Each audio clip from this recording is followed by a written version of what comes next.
नमस्कार दोस्तों, आप सभी का स्वागत है आपका अपना क्लास मैजिकल क्लास 2.0 में।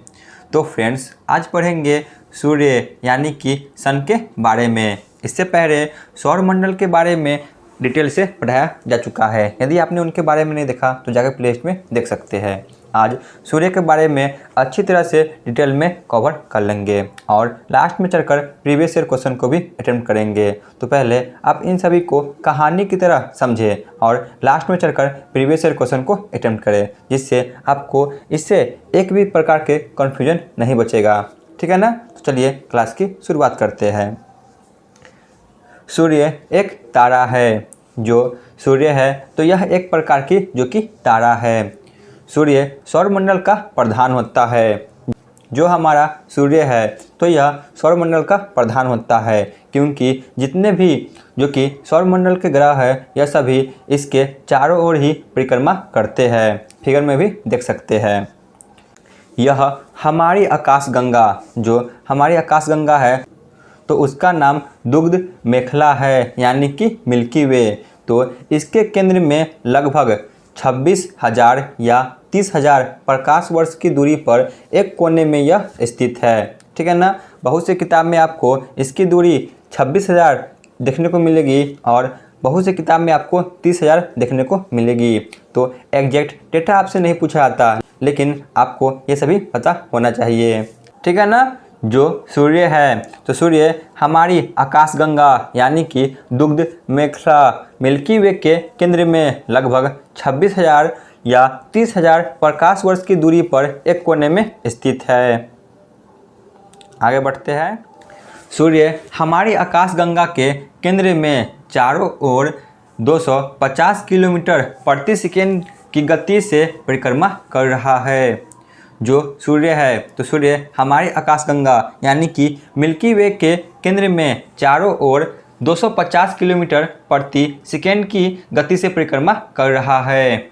हमारी आकाशगंगा के केंद्र की परिक्रमा करने में सूर्य को लगभग 25 करोड़ वर्ष का समय लगता है। जो सूर्य है तो सूर्य को हमारी आकाशगंगा के केंद्र की परिक्रमा करने में लगभग 25 करोड़ वर्ष का समय लगता है और यह जो कि परिक्रमा 250 किलोमीटर प्रति सेकंड से कर रहा है। जब सूर्य आकाशगंगा के केंद्र की परिक्रमा कर लेता है तो उसे ब्रह्मांड वर्ष कहा जाता है। जो सूर्य है जब यह आकाशगंगा की केंद्र की परिक्रमा कर लेता है तो उसे ब्रह्मांड वर्ष के नाम से जाना जाता है, जो कि लगभग 25 करोड़ वर्ष में पूरी करता है, वही लगभग 250 किलोमीटर प्रति सेकंड की गति से। सूर्य अपने अक्ष पर पूरब से पश्चिम की ओर घूमता है। जो सूर्य है तो सूर्य अपने अक्ष पर जो कि पूरब से पश्चिम की तरफ घूमता है, वही जो हमारा पृथ्वी है तो पृथ्वी पश्चिम से पूरब की ओर अपने अक्ष पर घूमता है। फिगर में भी देख सकते हैं।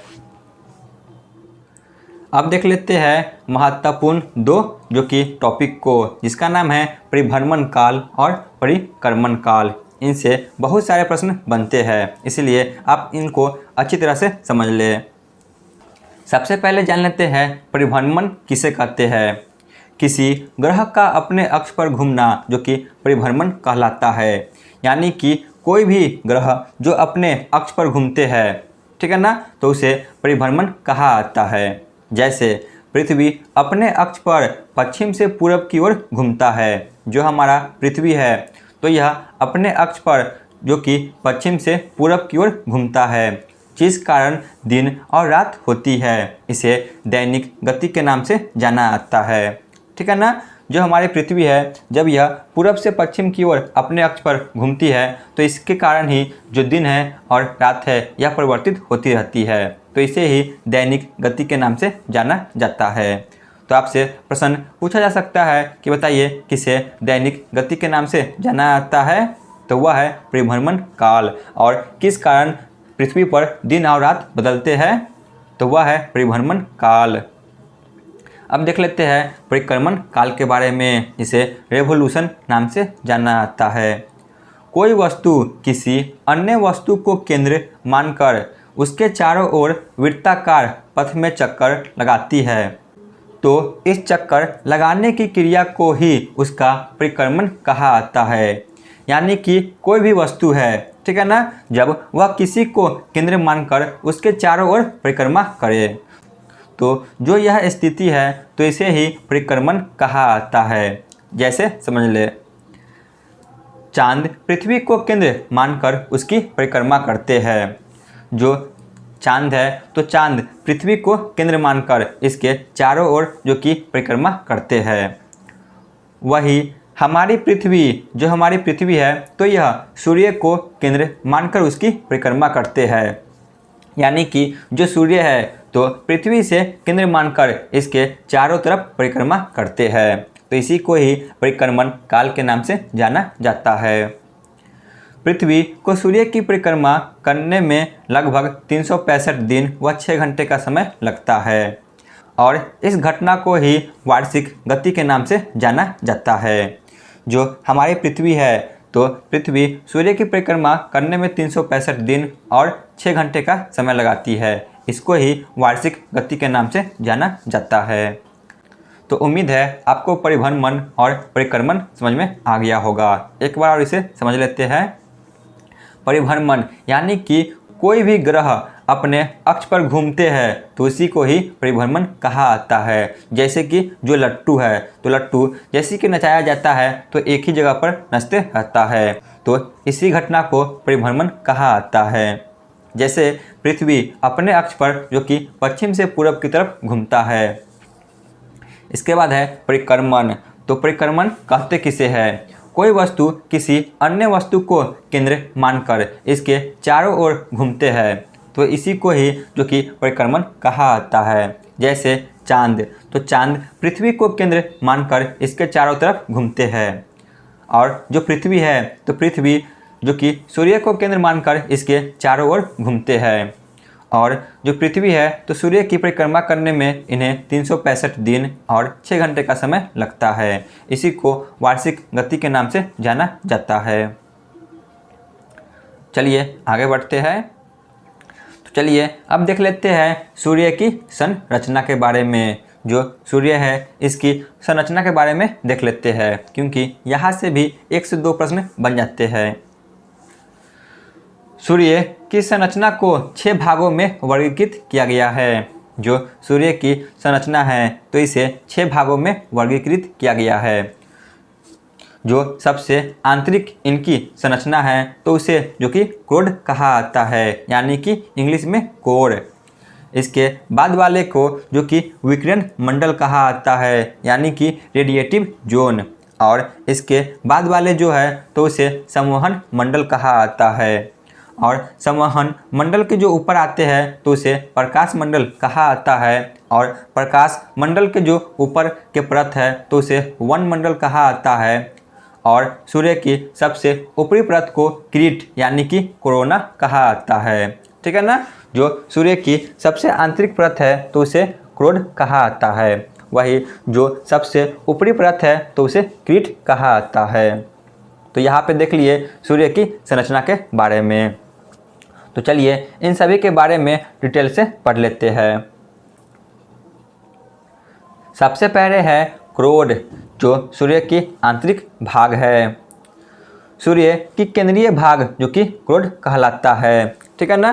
फिगर में भी देख सकते हैं जो क्रोड है यह सूर्य के सबसे आंतरिक भाग है, यानी कि सबसे केंद्र में मौजूद है। इसे पावर हाउस ऑफ द सन के नाम से जाना जाता है। केंद्र का तापमान लगभग 15 मिलियन डिग्री सेल्सियस होता है। जो सूर्य है तो सूर्य के केंद्र का तापमान लगभग 15 मिलियन डिग्री सेल्सियस होता है, जिस कारण यहाँ पर सभी पदार्थ जो कि प्लाज्मा अवस्था में पाए जाते हैं। क्रोड पर जितने भी पदार्थ पाए जाते हैं वे सभी प्लाज्मा अवस्था में रहते हैं। न ही वह ठोस अवस्था में रहते हैं, न ही द्रव्य और न ही गैस अवस्था में। यह सभी प्लाज्मा अवस्था में पाए जाते हैं। यहीं पर नाभिकीय संलयन की अभिक्रिया होती है, जिससे अपार ऊर्जा मुक्त होती है।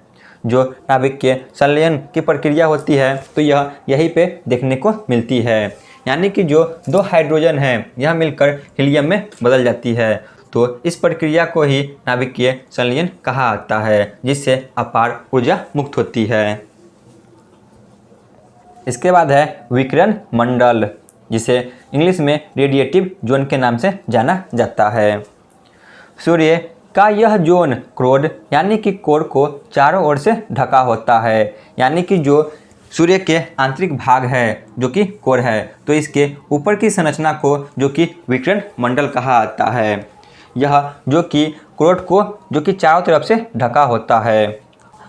क्रोड से निकली हुई ऊर्जा आगे बढ़ते हुए विकिरण मंडल में विद्युत चुम्बकीय विकिरण के रूप में पहुंचती है। जो क्रोड से निकलती ऊर्जा है तो यह आगे बढ़ते हुए विकिरण मंडल में विद्युत चुम्बकीय विकिरण के रूप में पहुंच जाती है, जैसे गामा किरणें, एक्सरे और फोटोन।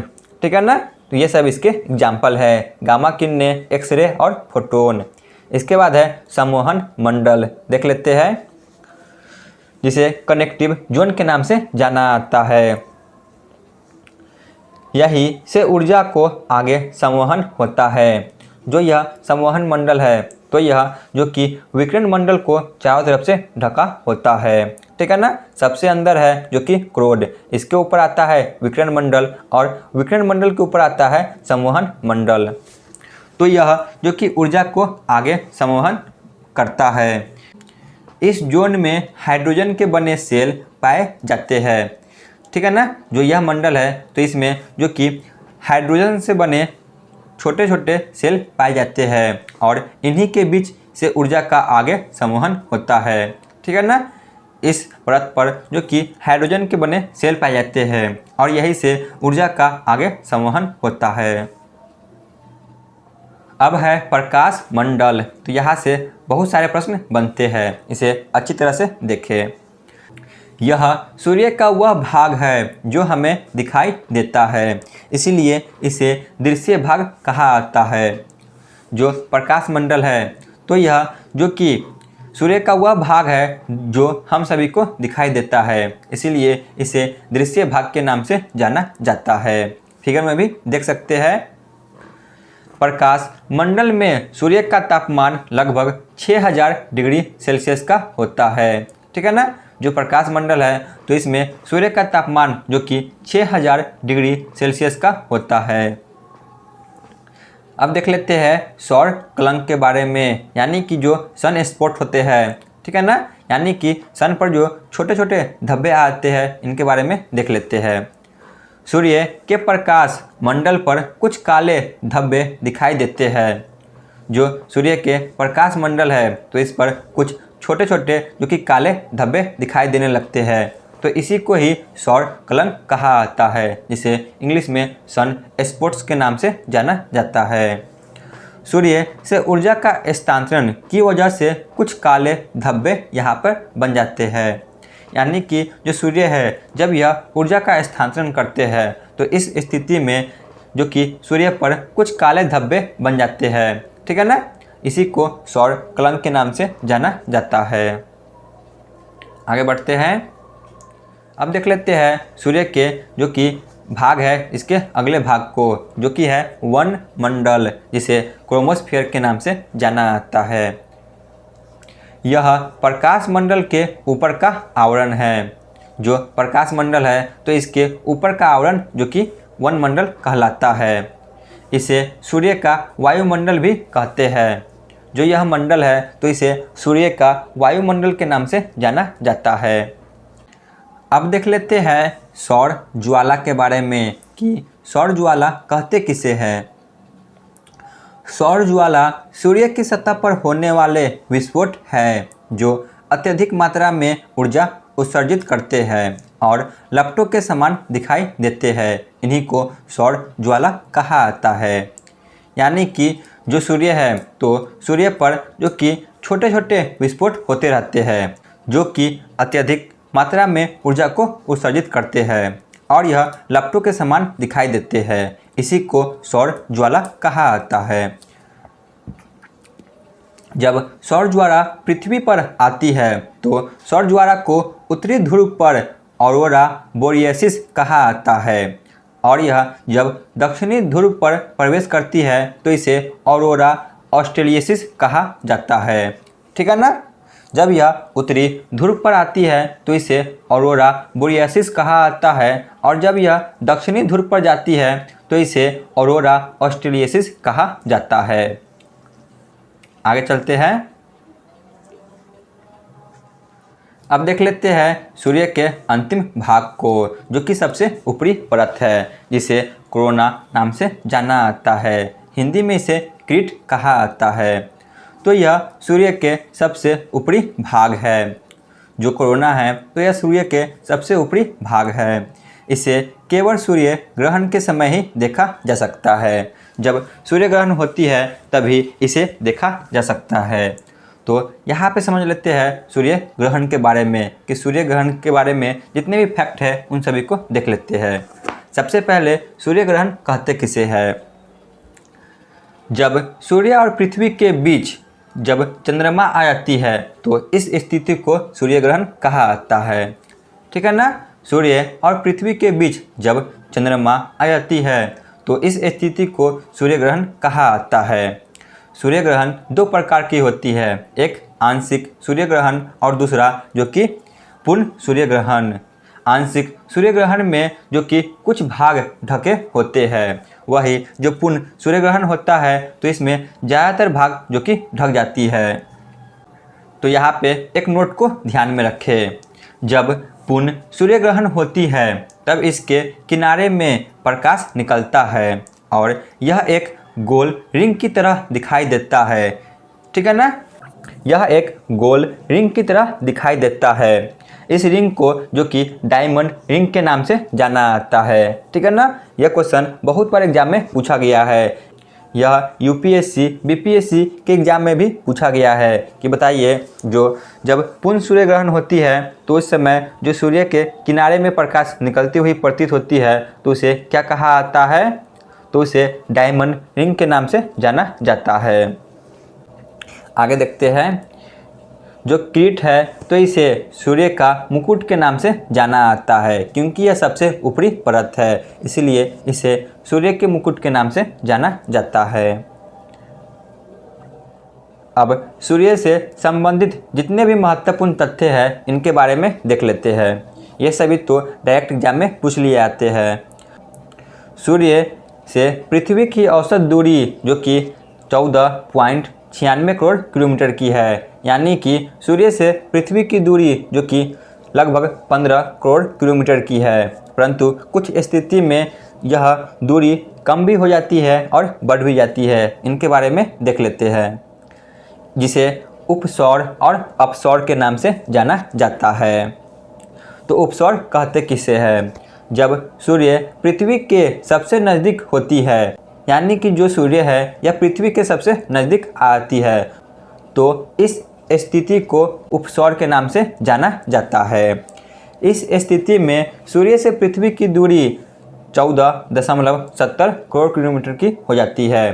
इसकी औसत दूरी तो लगभग 15 करोड़ किलोमीटर की है, परंतु उपसौर की स्थिति में यह दूरी लगभग 14.70 किलोमीटर की हो जाती है, यानी कि दूरी में कमी हो जाती है। और यह स्थिति प्रत्येक वर्ष 3 जनवरी को देखने को मिलती है, यानी कि उपसौर की स्थिति हम सभी को 3 जनवरी को प्रत्येक वर्ष देखने को मिलती है। यहाँ से भी बहुत सारे प्रश्न बनते हैं, इसलिए आप लोग इसे अच्छी तरह से समझें। इसके बाद है अपसौर। तो अपसौर को अपेरिहियन कहा जाता है। जब सूर्य पृथ्वी से सबसे अधिक दूरी पर होती है तो इस स्थिति को अपसौर कहा जाता है, यानी कि जो सूर्य है यह पृथ्वी के औसत दूरी से अधिक दूरी पर चली जाती है तो उसे अपसौर कहा जाता है। इस स्थिति में सूर्य की दूरी जो कि 15.21 किलोमीटर की हो जाती है और यह स्थिति प्रत्येक वर्ष 4 जुलाई को देखने को मिलती है। ठीक है ना। तो यहाँ पे आपको समझ में आ गया होगा अपसौर और उपसौर कहते किसे हैं। एक बार और इसे देख लेते हैं। उपसौर में सूर्य पृथ्वी के सबसे नज़दीक आती है तो इस स्थिति को उपसौर कहा जाता है। इस स्थिति में इसकी दूरी 14.70 किलोमीटर की होती है और यह स्थिति 3 जनवरी को देखने को मिलती है। इसके बाद है अपसौर, जिसे अपहेरियोन कहा जाता है। यानी कि सूर्य जब पृथ्वी से सबसे अधिक दूरी पर चली जाती है तो इस स्थिति को अपसौर कहा जाता है। इस स्थिति में सूर्य से पृथ्वी की दूरी 15.21 करोड़ मीटर की होती है और यह स्थिति प्रत्येक वर्ष 4 जुलाई को देखने को मिलती है। ठीक है ना। चलिए आगे बढ़ते हैं। सूर्य का व्यास 13,92,000 किलोमीटर की है। जो सूर्य है तो सूर्य का व्यास जो कि 13,92,000 किलोमीटर की है। सूर्य अपने अक्ष पर पूरब से पश्चिम की ओर घूमता है। यानी कि जो सूर्य है तो यह अपने अक्ष पर पूरब से पश्चिम की ओर घूमता है, परंतु जो हमारा पृथ्वी है तो यह अपने अक्ष पर पश्चिम से पूरब की ओर घूमता है। सूर्य का व्यास पृथ्वी के व्यास से लगभग 109 गुना बड़ा है। जो सूर्य है तो यह पृथ्वी से लगभग 109 गुना बड़ा है। सूर्य को ऊर्जा नाभिकीय संलयन क्रिया से प्राप्त होती है। जो नाभिकीय संलयन होती है तो इसी से सूर्य की ऊर्जा प्राप्त होती है। सूर्य में हाइड्रोजन 71% और हीलियम 26.5% और अन्य तत्व 2.5% पाए जाते हैं। सूर्य की उम्र लगभग 4.6 बिलियन वर्ष की है। जो सूर्य है तो इसकी उम्र लगभग 4.6 बिलियन वर्ष की है। सूर्य के प्रकाश को पृथ्वी तक पहुंचने में 8 मिनट और 16 सेकंड का समय लगता है। जो सूर्य है तो सूर्य के प्रकाश को पृथ्वी पर पहुंचने में लगभग 8 मिनट और 16 सेकंड का समय लगता है। तो यहाँ पे जितने भी थ्योरी थे ये सभी कवर हुए। चलिए चलते हैं प्रीवियस ईयर क्वेश्चन पे। पहला प्रश्न है, सौरमंडल का प्रधान कौन कहलाता है? सौरमंडल का प्रधान सूर्य कहलाता है। क्वेश्चन नंबर 2, हमारी आकाशगंगा के केंद्र की परिक्रमा सूर्य कितने समय में करती है? तो ऑप्शन सी 25 करोड़ वर्ष में, जिसे ब्रह्मांड वर्ष के नाम से जाना जाता है। क्वेश्चन नंबर 3, सूर्य अपने अक्ष पर कैसे घूमता है? सूर्य अपने अक्ष पर पूरब से पश्चिम की ओर घूमता है। क्वेश्चन नंबर 4, सूर्य का केंद्रीय भाग क्या कहलाता है? सूर्य का केंद्रीय भाग जो कि क्रोड कहलाता है। क्वेश्चन नंबर 5, सूर्य के किस भाग को देखा जा सकता है? तो सूर्य के ऑप्शन सी प्रकाश मंडल को देखा जा सकता है, जिसे दृश्य भाग के नाम से जाना जाता है। क्वेश्चन नंबर 6, सौर ज्वाला को दक्षिणी ध्रुव पर क्या कहा जाता है? सौर ज्वाला को दक्षिणी ध्रुव पर जो कि ऑरोरा ऑस्ट्रेलियासिस कहा जाता है। क्वेश्चन नंबर 7, सूर्य के किस भाग को सूर्य का मुकुट कहा जाता है? तो वह है ऑप्शन ए किरीट को, जो कि सबसे ऊपरी भाग होता है। क्वेश्चन नंबर 8, सूर्य की प्रकाश पृथ्वी पर पहुंचने में कितना समय लगाता है? तो ऑप्शन ए 8 मिनट और 16 सेकेंड का। ठीक है ना। 8 मिनट और 16 सेकेंड जो कि सूर्य की प्रकाश पृथ्वी पर आने में लगाती है। तो यहाँ पे हमारा क्लास समाप्त होती है। धन्यवाद।